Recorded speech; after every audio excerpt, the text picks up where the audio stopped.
When Moses is leading the Israelites through the desert, I'm very compelled by that story. So for example, one of the things that's really interesting about it is that the story begins with a tyrannical state, and then it's the Spirit of God that leads the Hebrews. Maybe it's the Spirit of God that characterizes the Hebrew longing for freedom. And that's kind of an interesting idea, psychologically. You think that, what's the Spirit of God? The Spirit of God is that which manifests itself within you in opposition to tyranny. Could be, that's not a bad idea. It's quite an idea. It's a remarkable idea. And maybe it's true. It's certainly the case that that's how God is presented in that story, and in many other ways, but that being paramount above all. And there's another corollary to that, which is, well, we shouldn't be subjects of tyranny if we're children of God, if we're Israel, and Israel means we who struggle with God. It's not appropriate for us to be subject to tyranny. And that's interesting too, because I think we sort of accept that idea at face value in the West, is that, yeah, slavery is wrong, obviously. It's like, it's not so bloody obvious, these things. One of the things that I'm really curious about in relationship to the postmodern types who make group membership the sine qua non of existence is, why is slavery wrong? Exactly. It's like, if we're all groups and one group lords it over another, it's like, that's not wrong, it's just tough luck for the oppressed group. There's no wrong there, because it's only wrong if we're sovereign individuals, right, with some intrinsic worth, who are not to be subject to arbitrary tyranny. That's when it's wrong, and you have to accept all those other axioms before you get to say anything about slavery being wrong at all. Otherwise, it's just, hey, like Marx pointed out, it's just brute economics. And so you can make a moral judgment about that if you want, but what's your criteria for saying that it's wrong? And of course that would upset people on the radical left who want to presume that it's intrinsically wrong without having to presume all the things that you have to presume to make it intrinsically wrong, and without even noticing that that's just a sleight of hand. In any case, so that's part of that biblical narrative too. We're not the sorts of creatures who should be subject to tyranny. And then the tyranny might be, well, is it the tyranny of a state, or is it the tyranny we impose on ourselves? And I would say probably both. Why not both? The story could be referring to both. We tyrannize ourselves with our own presuppositions all the time. And then you might ask yourself, why? Why don't we just give up our tyrannical presuppositions? Because they're not worthy and they're oppressive, but we don't give them up, and we often celebrate them. And I think the story has an answer for that too, because it's out of the tyranny into the desert. It's like, is that better or worse? How about worse? And so what if it's the case that even to escape from the tyranny of your own presuppositions, that you don't go from the tyranny to the promised land, you go from the tyranny to the desert? And who the hell, wants to do that? And the answer is no one with any sense. It's like, hey, I'll just keep the tyranny, thank you very much. At least I know where everything belongs there. And fair enough. I mean, this is a very serious question, and it's an open question in the Exodus narrative whether the desert is worse or better than the tyranny. And so, you see this in the real world. Lots of people in the Soviet Union pined for the days of Stalin. So I read a book once that was reminiscences of a extermination camp written by the guards, the good old days. So I don't think there's a tyranny that's so brute that we can't long for it if it's been shattered. And so that's quite something, all that packed up in that story. Anyways, so the Israelites are out in the desert, and they're there for 40 years, and you might think, well, what kind of leadership do they have? It's not that big a desert. And the answer is, yeah, but the desert after a tyranny, that's no bloody joke, and maybe it takes 3 generations to get through it. And that's possible. And so there's all that, and then the Israelites are wandering around in the desert, and what happens? Well, the same thing happened to them as is happening to us. They're worshiping false idols and they're tempted. And it's no wonder they're tempted because, well, they're in the desert. It's like it's not going so well. It's no wonder they're having a crisis of confidence, you know, and maybe they're pining for the old days and they're not so sure that the God who informed them that being the subjects of tyranny was wrong, because now here we are in the desert. And so they lack faith. And it's understandable. But despite it being understandable, and this is one of the harsh things about the story, what does God do when he hears their complaints? He sends poisonous snakes in there to bite them. I think that's pretty brutal. You know, and that's the sort of thing that makes the technical atheist type sort of recoil about the conceptions of God in the Old Testament. It's like, it's not exactly what you'd expect in some sense from an all-merciful being. It's like you got these poor Israelites. First of all, they were in the tyranny. Then they had to go across the Red Sea. Now they've been wandering around in the desert, and that's not good. And so your best solution is to send a bunch of snakes in to bite them? But you think, well, you know, even if you're in the desert after a tyranny and you lose faith, then the snakes are going to bite you, right? Because that's what happens. Because if you're in, you know, a little analog of hell and you lose your faith, is that going to make it worse or better? And the answer is, well, I have reason to lose my faith. It's like, fair enough. That isn't the question. The question is, what happens if you lose it? Or you start looking for faith in the wrong directions? And the answer is, hell gets a little deeper. And it's one of the things that really frightened me. I spent a lot of time studying atrocity, and I realized on a metaphorical level that the reason hell is a bottomless pit is because no matter how bad it is, there is some bloody stupid thing you can do that will make it worse. And that's right, you know, and that's a terrifying realization to really understand that. And so, okay, poisonous snakes. And so now the Israelites are not only lost, but they're being bitten by venomous creatures. And you know, there's an echo of the snake in the Garden of Eden in that story. And so finally the Israelites, they get kind of tired of being bitten by the snakes. And they go to Moses and say, you want to have a chat with God because you seem to be in there fairly tight with him. How about you get him to call off the snakes and maybe we'll behave a little better. How's that for a deal? And Moses says, okay, I'll see what I can do. And he goes and has a chat with God, which is no trivial matter. And God doesn't do what you'd expect, because what you'd expect, like, and this would even work in terms of making it a comprehensible narrative, you'd think, okay, all right, guys, you've been bit enough, no more snakes. But that isn't what happens. And I think the reason that it doesn't happen is because there's no getting rid of the snakes. I think that's also why there's a snake in the Garden of Eden, is there's just no getting rid of the snakes. You have to learn to contend with them. It's more that. Or maybe it's better to learn to contend with snakes than it is to inhabit a world where there's no danger. Maybe it's something like that. I don't know. Anyways, God says something extremely surprising and very interesting from the perspective of a clinical psychologist. He tells Moses to cast snake in bronze and to raise it up on a staff. And the staff seems to me to be a reference to the staff of Moses.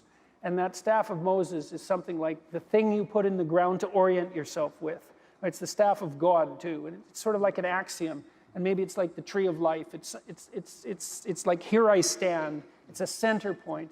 It's all of that. In any case, you put the snake up on the staff. That's also the symbol of healing, right? The physician symbol of healing, the staff with the snakes. And so it is a symbol of transformation, and partly that's because snakes shed their skin and are reborn, and so they're viewed as agents of transformation. And so that's all lurking in that symbol. And then God says, get the Israelites to go look at the snake on the staff, and then the poison won't poison them anymore. And I read that as a clinician. I thought, that's really interesting, because one of the things that we learned, all schools of psychotherapy learned in the last 100 years, is that if you get people to voluntarily confront what makes them afraid and what makes them want to avoid, then they get better. It's curative. And so that's the message there. It's like, well, if something is terrifying you, pay more attention to it. And that's actually what you teach people in psychotherapy. I mean, there's a variety of psychotherapeutic techniques, but exposure is probably the cardinal technique. It's like if I can find out what you're avoiding and get you to confront it voluntarily, you'll get better. And the reason seems to be is that if you get people to confront what they're afraid of, and sometimes what disgusts them, but what they'd like to avoid, let's say, if you get them to confront it voluntarily, that could be the future even, you know, the indeterminate future, they don't get less afraid.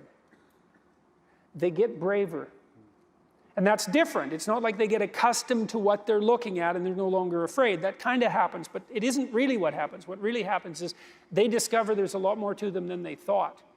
And so they're not as easily intimidated then. And so if you run a clinical client through a session of exposure therapy, maybe they're afraid of an elevator or something like that, you get them so they'll go in the elevator, then sometimes they're often women, because women have anxiety disorders more often than men.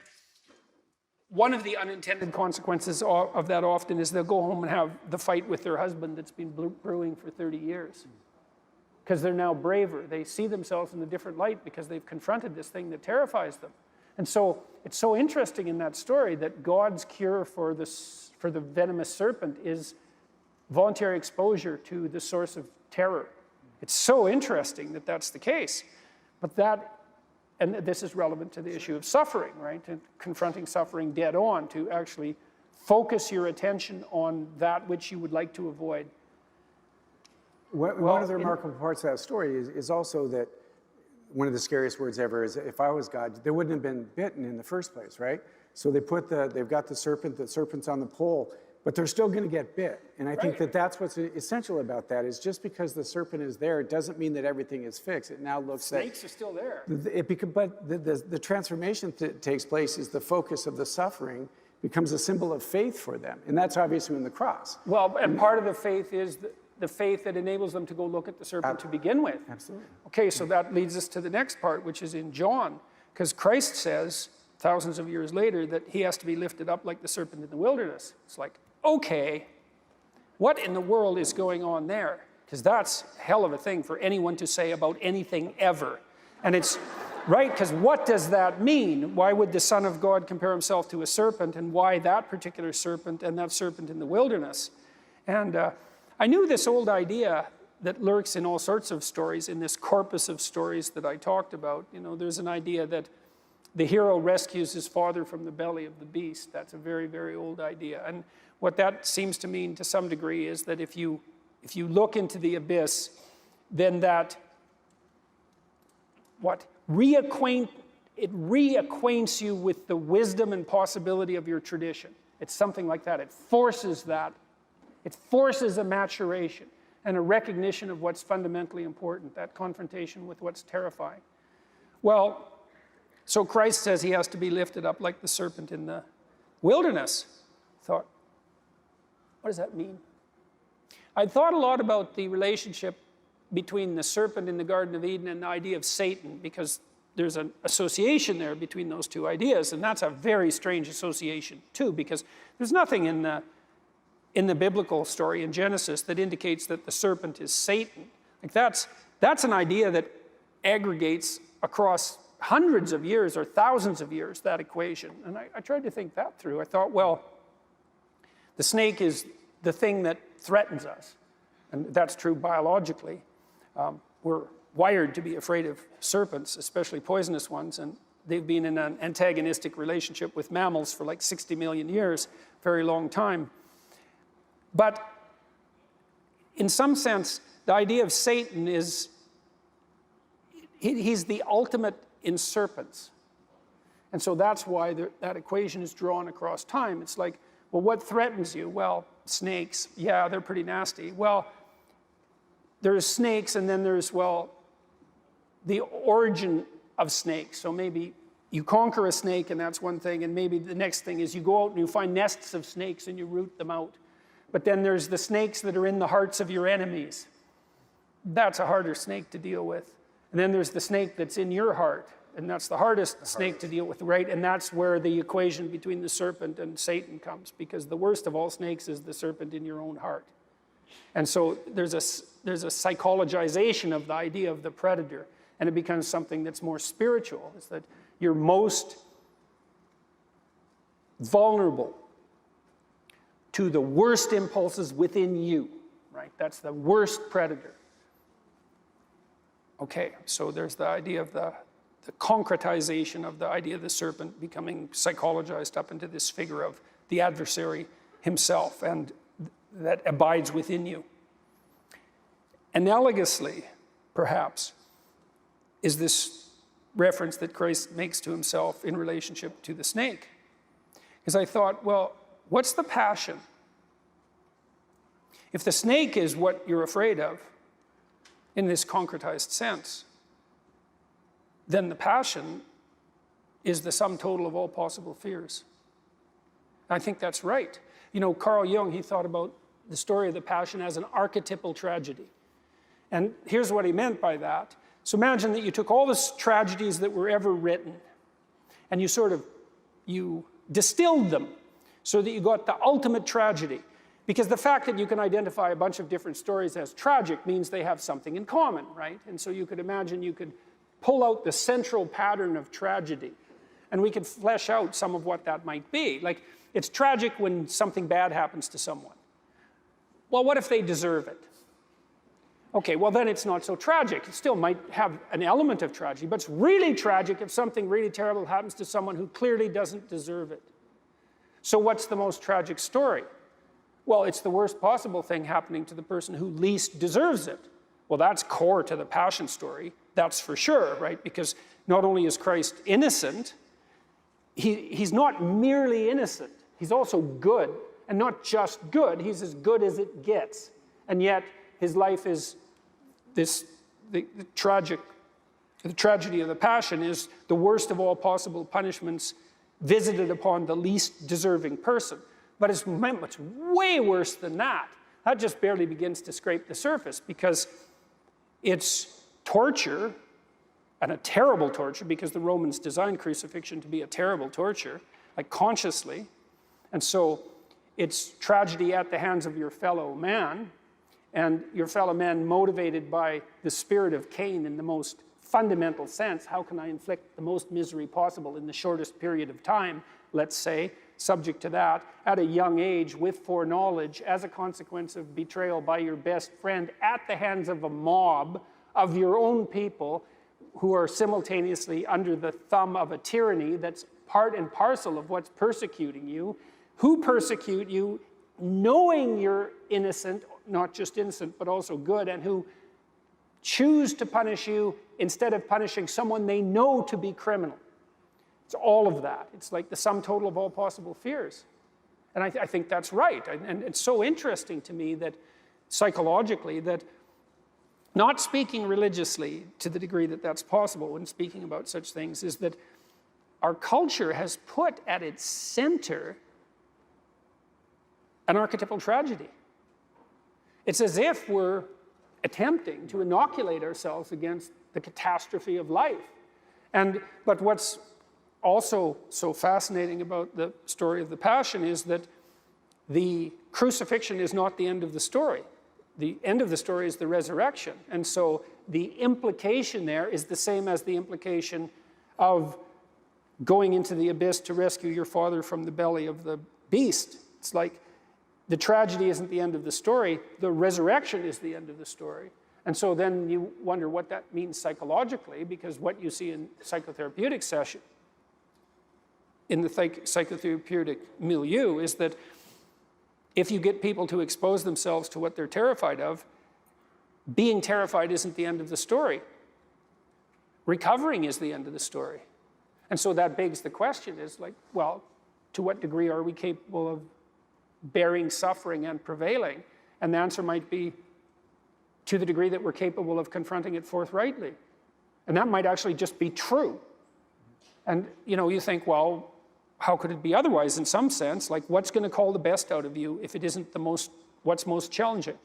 Because it's not that easy to get the best called out of you. It's not going to just happen because someone rings your doorbell, right? You have to be shook to the core before you're going to undertake what's necessary to make the sacrifices that are required to put you in alignment. That's